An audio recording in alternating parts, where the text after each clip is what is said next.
Break के बाद स्वागत। रांची से बड़ी खबर, जहां छात्रों का आंदोलन लगातार जारी है। आज फिर सरकार छात्र के बीच वार्ता होनी है। दोपहर 12 बजे दूसरे राउंड की बातचीत होगी। मसला नहीं सुलझने पर विधानसभा मार्च की भी तैयारी है। छात्रों का आह्वान और पूरे राज्य से छात्र जुट चुके हैं। विधानसभा मार्च को ऐतिहासिक बनाने की तैयारी है। बड़ी संख्या में छात्रों के जुटने की उम्मीद है। आंदोलन का आज 16वां दिन है और अब तक आंदोलनकारियों और सरकार के बीच किसी तरह की ठोस सहमति नहीं बनी है। न ही इस गतिरोध का कोई समाधान ही निकल पाया है। तो रांची से ये बड़ी खबर, जहां पर छात्रों का आंदोलन लगातार जारी है। 16वां दिन है आज और आज फिर सरकार और छात्र के बीच वार्ता होनी है। दोपहर 12 बजे का समय रखा गया है। हालांकि अब तक बातचीत में कोई सकारात्मक नतीजा नहीं निकल पाया है। इन सब के बीच विधानसभा मार्च की भी तैयारी छात्रों की तरफ से की गई है। अलग अलग जिलों से काफी संख्या में छात्रों का जुटान हुआ है और देखना होगा कि क्या जब दोपहर 12 बजे की बात होती है तो सरकार इन छात्रों की मांगों को पूरा करती है, बातचीत हो पाती है, क्योंकि आश्वासन लगातार सरकार की तरफ से दिया जा रहा है लेकिन कोई ठोस कार्रवाई अब तक नहीं हो पाई है। तो परीक्षा रद्द करने की लगातार इनकी मांग है और इन सब के बीच आंदोलन का स्वरूप और बड़ा होता जा रहा है। काफी संख्या में छात्र जुट रहे हैं। और अब बात करते हैं जेपीएससी जेएसएससी को लेकर मचे हुए बवाल की। रांची में फिर सड़क पर संग्राम देखने को मिला। मुख्यमंत्री आवास का घेराव करने पहुंचे एबीवीपी कार्यकर्ताओं को पुलिस ने बैरिकेडिंग लगाकर रोक दिया, जिसके बाद नारेबाजी के बीच पुलिस और प्रदर्शनकारियों में धक्का मुक्की और झड़प हो गई। लेकिन जेपीएससी विवाद की गर्मी सिर्फ सड़क तक नहीं है, मामला अब सुप्रीम कोर्ट तक जा चुका है। सरकार छात्रों से बातचीत कर समाधान निकालने की कोशिश कर रही है, तो दूसरी तरफ सीबीआई जांच की मांग को लेकर सियासत भी लगातार तेज है। जेपीएससी पर बवाल, सड़क पर संग्राम, एबीवीपी का हल्ला बोल, पुलिस से सीधा टकराव, छात्रों का गुस्सा सरकार से आर पार, बैरिकेडिंग टूटी, बढ़ा टकराव, जेपीएससी विवाद, आंदोलन, सियासत और अदालत।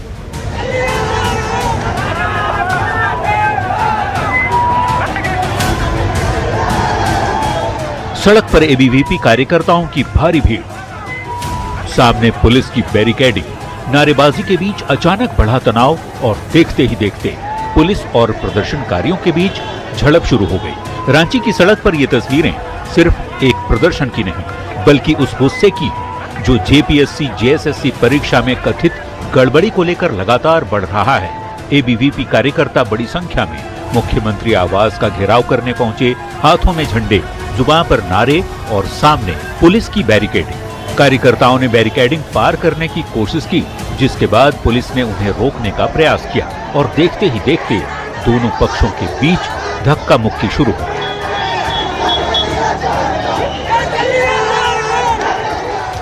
जेपीएससी विवाद की कहानी सिर्फ सड़क पर हुए इस टकराव तक सीमित नहीं है। मामला अब सुप्रीम कोर्ट तक पहुंच चुका है। सामाजिक कार्यकर्ता और राजनीतिक नेता हरिशरण देवगन ने मामले में जनहित याचिका यानी पीआईएल दाखिल की है। यानी अब जेपीएससी विवाद की लड़ाई सिर्फ आंदोलन के मंच तक सीमित नहीं रही। सड़क के बाद मामला अदालत की चौखट तक पहुंच चुका है। पहला डिमांड ये है कि जो जेपीएससी का जो एग्जाम हो उसको जो है कैंसिल किया जाए और उसको रिकंडक्ट कराया जाए। दूसरी हमारी डिमांड इसमें यह है कि सीबीआई प्रोब किया जाए। तीसरी डिमांड हमारी है कि एक रिटायर्ड जजेस की कमेटी बनाई जाए, स्टेट ऑफ झारखंड से बाहर के लोग एक्सपर्ट को इसमें लगा करके। इधर सरकार ने भी आंदोलनकारी छात्रों से बातचीत का रास्ता चुना है। रांची में छात्रों और सरकार के प्रतिनिधियों के बीच बैठक हुई। बैठक के बाद ग्रामीण विकास मंत्री दीपिका पांडे सिंह ने बातचीत को सकारात्मक बताया। मंत्री के मुताबिक छात्रों की ओर से रखी गई सभी बातों को सरकार ने गंभीरता से सुना है। छात्रों से संबंधित दस्तावेज भी मांगे गए हैं और जेपीएससी में सुधार या शिकायतों के लिए सरकार की ओर से ईमेल भी जारी किया गया है। सरकार कह रही है कि छात्रों का आंदोलन संवैधानिक है। मुझे पूरा भरोसा है कि बातचीत सकारात्मक चल रही है, नतीजे भी अच्छे निकलेंगे। लेकिन इस पूरे मामले में सियासत का एंगल भी लगातार मजबूत होता जा रहा है। मुख्यमंत्री हेमंत सोरेन ने छात्र आंदोलन को लेकर बीजेपी पर निशाना साधते हुए कहा कि छात्रों के आंदोलन को लेकर बीजेपी छाती पीट रही है। कुछ थोड़ी कर सकती है, उसका वही काम है, छाती पीटना। मुख्यमंत्री के इस बयान के बाद विपक्षी दलों ने भी सरकार पर हमला तेज कर दिया।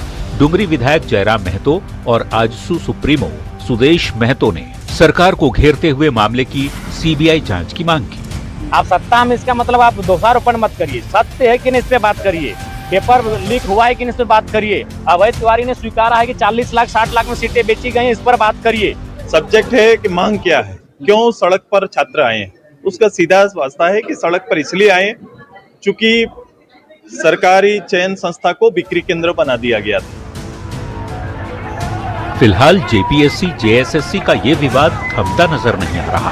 सड़क पर आंदोलन जारी है, सियासत गर्म है और अब नजर सुप्रीम कोर्ट और सरकार के अगले कदम पर है। सवाल उठता है कि क्या जेपीएससी जेएसएससी विवाद का समाधान बातचीत से निकलेगा या फिर सड़क से लेकर अदालत तक जारी रहेगी छात्रों की लड़ाई। न्यूज 18 के लिए रांची से ओम प्रकाश, निरंजन और गौरव झा, जमशेदपुर से आशीष तिवारी के साथ ब्यूरो रिपोर्ट।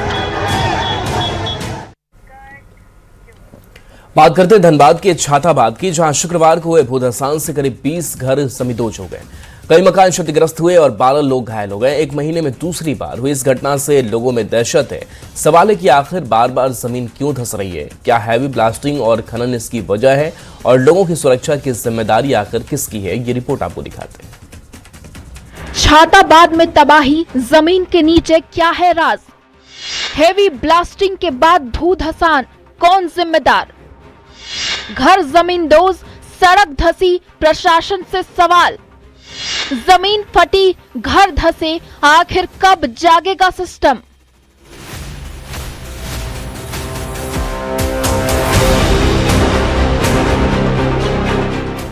ये तस्वीरें उस तबाही की हैं जहां कल तक घर थे, आज वहां जमीन में बड़ी बड़ी दरारें हैं।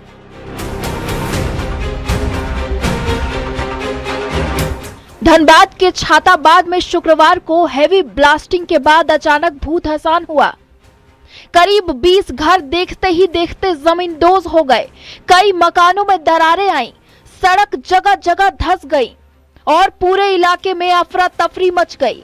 घरों में फंसे लोगों को स्थानीय लोगों ने बाहर निकाला।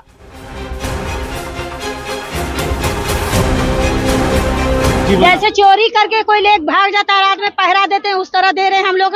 रात नहीं देख रहे, दिन नहीं देख रहे, कब धसेगा बाल बच्चा है पच कहाँ जाएंगे? जोगाड़ा नहीं है कुछ। छाताबाद में ये पहली घटना नहीं है। करीब एक महीने के अंदर दूसरी बार जमीन धंसने की घटना हुई है। इससे पहले 7 जुलाई को भी भूधसान हुआ था, तभी कई घर में दरारें आई थी और तालाब का पानी तक जमीन में समा गया था। अब एक बार फिर जमीन कटी, मकान धंसे और लोगों की जिंदगी खतरे में आ गई। स्थानीय लोगों का आरोप है कि आउटसोर्सिंग कंपनी की हेवी ब्लास्टिंग के कारण जमीन कमजोर हो रही है। वहीं घटना के बाद बीसीसीएल और प्रशासन के अधिकारियों ने मौके का जायजा लिया। संपत्ति कोई कई लोगों के अंदर चली गई, तो हम लोग प्रयासरत हैं कि उसमें जो मेजर रिलीफ ऑपरेशंस हो सकता है वो हो। कोशिश कर रहे हैं कि जो मेजर चीजें उनको हो सके वो। घटना के बाद लोगों का गुस्सा भी खुलकर सामने आया। मेयर संजीव सिंह मौके पर पहुंचे। स्थानीय लोगों ने बीसीसीएल अधिकारियों के सामने अपनी नाराजगी जाहिर की। मेयर ने भूधसान के लिए बीसीसीएल और एसटीजी आउटसोर्सिंग को प्रबंधन का जिम्मेदार ठहराया। वहीं प्रशासन की ओर से प्रभावित लोगों को राहत शिविर में रखने और सुरक्षित स्थान पर शिफ्ट करने की बात कही गई है। अब इस मामले में सियासत भी गर्मा गई है। धनबाद सांसद ढूलू महतो भी भूधसान स्थल पर पहुंचे। आक्रोशित लोगों ने सांसद के सामने भी अपनी परेशानी रखी। सांसद ने पूरे मामले की सीबीआई जांच की मांग की है। उनका आरोप है कि कतरास क्षेत्र में लंबे समय से अवैध कोयला खनन होता रहा है, जिसकी वजह से जमीन अंदर से खोखली हो चुकी है। उन्होंने बीसीसीएल और आउटसोर्सिंग कंपनियों पर डीजीएमएस के नियमों की अनदेखी पर कोयला उत्पादन करने का आरोप भी लगाया। इसलिए चोरी चपाटी जो हुआ है, इस पर जो भी लोग शामिल है उसको कड़ी से कड़ी सजा मिलनी चाहिए। इसका सीबीआई जांच होनी चाहिए। कौन कोयला चोरी करवाया, कौन किया और कौन इसमें शामिल है। लोग आरोप प्रत्यारोप का बात मत करें, सिर्फ एक डिमांड होना चाहिए कि सीबीआई जांच हो। उधर छाताबाद के लोग अब रात घरों के अंदर नहीं बल्कि डर के साए में गुजार रहे हैं। लोग अपने घरों से सामान निकालकर सुरक्षित जगहों पर ले जा रहे हैं। किसी को घर गिरने का डर है तो किसी को अगली दरार का। 500 से ज्यादा आबादी के सामने सवाल सिर्फ घर का नहीं, जान बचाने का है। स्थानीय लोग सुरक्षित जगह पर बसाने और मुआवजे की मांग कर रहे हैं। क्या करें, रात भर जाग कर रहते हैं, खाना न पीना खाते हैं, डर कर रहे क्या करें। एक महीने में दूसरी बार भूधसान, 20 घर जमींदोज, दर्जनों लोग घायल, सड़कों पर दरारें और सैकड़ों लोगों के सिर पर बेघर होने का खतरा। तो अब सवाल सिर्फ छाताबाद का नहीं, धनबाद के उन तमाम खनन प्रभावित इलाकों का है जहां जमीन के नीचे खनन जारी है और ऊपर लोग डर के साए में जी रहे हैं। अब सवाल है कि आखिर कब तक जमीन धंसती रहेगी और लोग उजड़ते रहेंगे। क्या जिम्मेदार लोगों पर कार्रवाई होगी? और सबसे बड़ा सवाल, क्या अगली भूधसान की घटना का इंतजार करने के बजाय प्रशासन अब जागेगा? लोगों का साफ कहना है कि इस स्थान को कम से कम रहने लायक बनाया जाए और यहाँ के लोगों को एक सुरक्षित माहौल दिया जाए जिससे कि वो लोग यहाँ पर रह सकें। संजय गुप्ता, न्यूज 18 धनबाद। खबर जमशेदपुर से, जहां तेज रफ्तार का ऐसा कहर सामने आया जिसने एक परिवार की खुशियां ही छीन ली।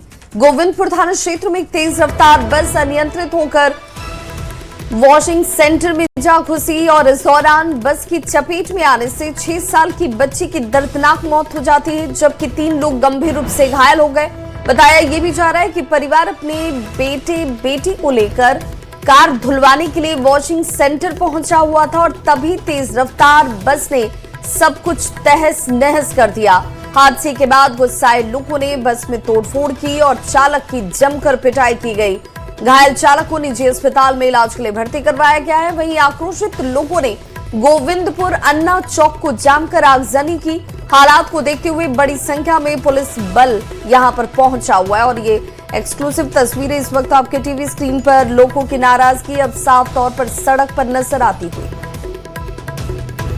घटना एक एडी पब्लिक स्कूल है, उसका ड्राइवर दारू पिया हुआ था और यहाँ टायर दुकान है, वहाँ पे जाके एक फैमिली के 4-5 लोग थे, ऐसा धक्का मारते हुए निकला है जिसमें एक बच्चा का स्पॉट डेथ हो गया है। 2 बच्चे DMH में भर्ती हैं और आगे भी मारा है धक्का। यही घटना है और हम लोग का प्रशासन से ये मांग है कि गोविंदपुर में नो एंट्री सुबह 5 बजे से लेके रात का 11 बजे तक लगना चाहिए। स्पीड लिमिट नहीं है, बड़ी वाहनों का आवागमन किसी भी वक्त यहाँ पर बड़ी गाड़ियों का आवागमन हो रहा है, जिसको लेकर के हम लोगों ने बहुत बार चिंता भी जताई। बहुत सारी दुर्घटनाएं हुई जिसका उदाहरण हम लोगों ने जिला प्रशासन को दिया कि कम से कम यहाँ एक नो एंट्री की व्यवस्था जो शहर में लागू है वह भी यहाँ पर सुनिश्चित किया जाए, परंतु दुर्भाग्य यह है कि अभी तक कुछ भी ठोस कदम नहीं उठाया गया। मुंगेर में पशु तस्करी के खिलाफ कार्रवाई के खुलासे ने पुलिस तस्कर नेक्सस का रूप ले लिया है। पुलिस को 6 अगस्त को ट्रक में मवेशियों को ठूस कर खगड़िया ले जाने की जानकारी मिली थी। स्पेशल टीम बनाकर जब जांच की गई तो एक लाइनर को पकड़ा गया जिसके पास से मोबाइल, बाइक और 47,000 कैश बरामद हुए हैं। उसकी निशानदेही पर जब ट्रक को रोका गया तो उसमें 35 भैंस ठूस कर रखी मिली, जिसमें से 4 की मौत हो चुकी थी। पूरे मामले की जब पुलिस ने जांच की तो आरोपी के मोबाइल फोन में मुफस्सिल थाना और ट्रैफिक पुलिस से जुड़े कुछ अधिकारी कर्मचारियों के लगातार संपर्क के सबूत मिले। दावा है कि पशु तस्करी के ट्रक को मुंगेर पार कराने में सहयोग किया जा रहा था। पूछताछ और जांच के बाद ट्रैफिक थाना में तैनात ASI अयोध्या कुमार के साथ ड्राइवर और 2 होमगार्ड को गिरफ्तार किया गया है। इसके साथ ही लाइनर और ट्रक के ड्राइवर खलासी को पकड़ा गया है। अब तक मामले में 7 आरोपी गिरफ्तार हुए हैं, जिनमें 4 पुलिसकर्मी शामिल हैं। जांच में खुलासा हुआ कि ट्रक को अररिया ले जाना था और ट्रक पार कराने के एवज में 1 से 1,500 तक वसूले जाते थे। पुलिस अब पशु तस्करी के नेटवर्क की कड़ियों को जोड़ने में जुटी है, साथ ही नेक्सस की असली मास्टरमाइंड की भी तलाश की जा रही है। गाड़ी को, तो उसमें करीबन 35 पशु हम लोगों ने बरामद किए और जिसमें से 4 मृत भी पाए गए और वो ट्रक भी जब्त हुआ। और जब इन अभियुक्तों से हम लोगों ने बातचीत की, पूछताछ की इन लोगों से और इनका मोबाइल वगैरह सर्च किया, तो एक नेक्सस का सामने आया, एक नेक्सस जो कि जिसमें कुछ पुलिस पदाधिकारी भी शामिल थे इसको पास कराने में।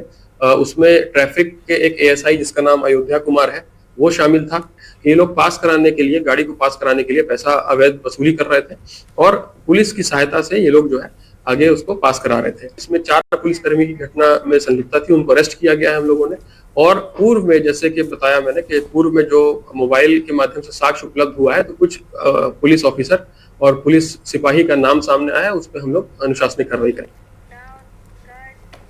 और धनबाद को इलांचल से बड़ी खबर, जहां पर पुलिस ने फर्जी सिम और म्यूल अकाउंट रैकेट का भंडाफोड़ किया है। इस मामले में पुलिस ने 6 साइबर ठग को गिरफ्तार भी किया। साथ ही मौके से 4 मोबाइल सिम सहित अन्य सामान की जब्ती भी की गई है।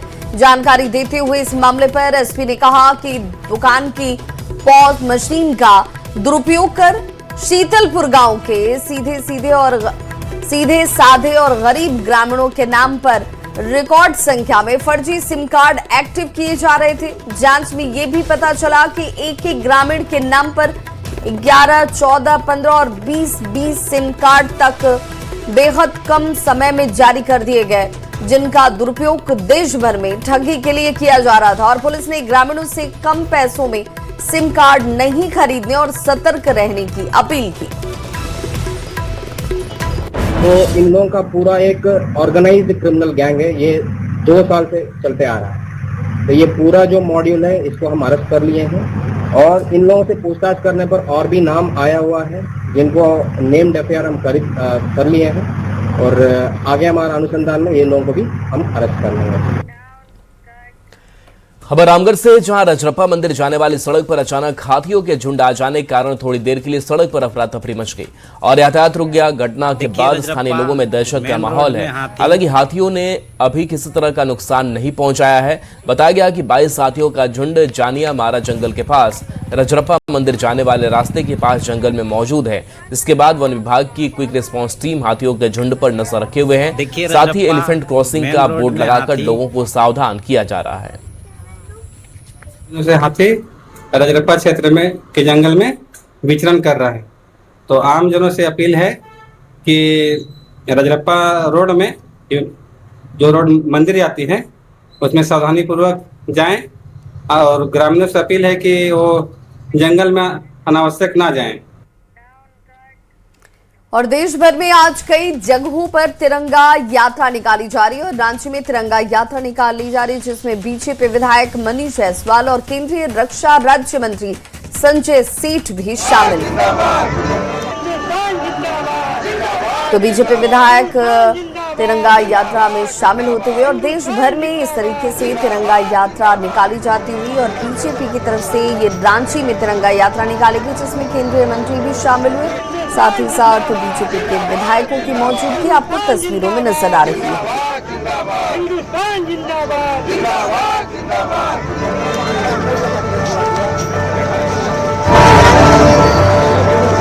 तिरंगे के सम्मान में ये यात्रा देश भर में निकाली जाती है। बीजेपी की तरफ से ये तिरंगा यात्रा में शामिल होने की तस्वीरें आपके सामने रांची से।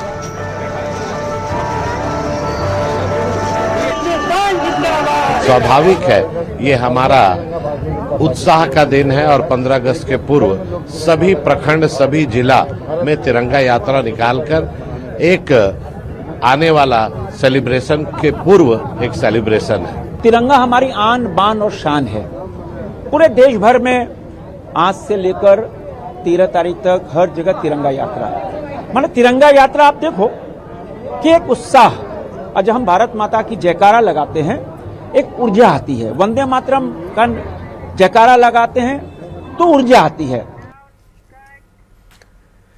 15 अगस्त यानी स्वतंत्रता दिवस से पहले दिल्ली की सुरक्षा व्यवस्था को परखने के लिए बड़ा काउंटर टेररिज्म एक्सरसाइज किया गया। सुदर्शन शक्ति वी नाम से हुई इस मेगा मॉक ड्रिल में एनएसजी, दिल्ली पुलिस, सेना, एनडीआरएफ, सीआईएसएफ समेत कई सुरक्षा एजेंसियों ने हिस्सा लिया। करीब 17 घंटे चले अभ्यास में राजधानी के अलग अलग महत्वपूर्ण स्थानों पर एक साथ आतंकी हमले, बम धमाके, अंधाधुंध फायरिंग, बंधक संकट, विमान हाईजैक और सीबीआर खतरे जैसी काल्पनिक परिस्थितियां बनाई गई।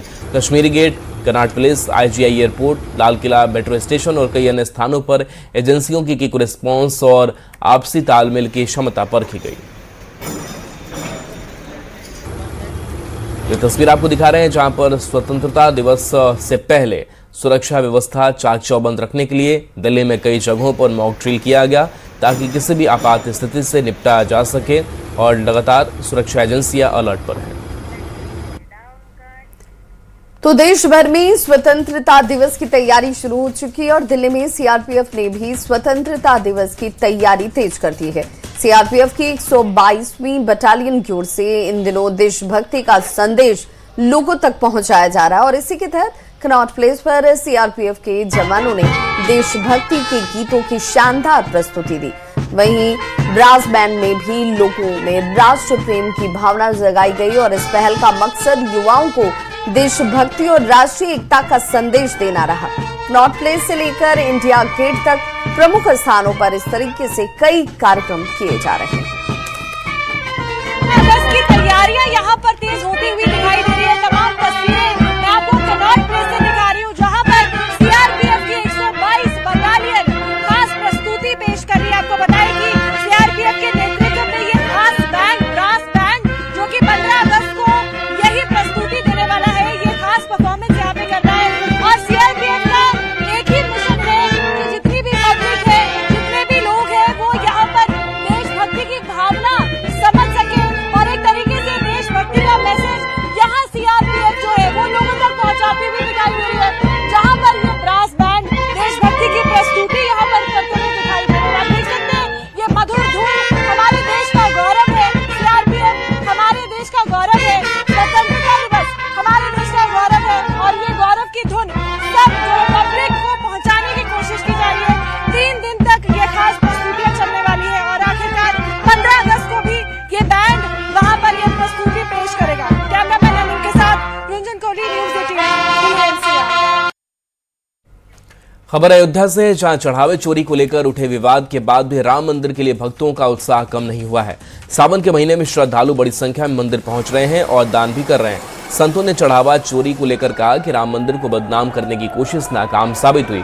संत समाज का दावा है कि अयोध्या आने वाले श्रद्धालुओं की संख्या में कोई कमी नहीं आई, बल्कि हर बार से ज्यादा श्रद्धालुओं ने रामलला के दर्शन किए।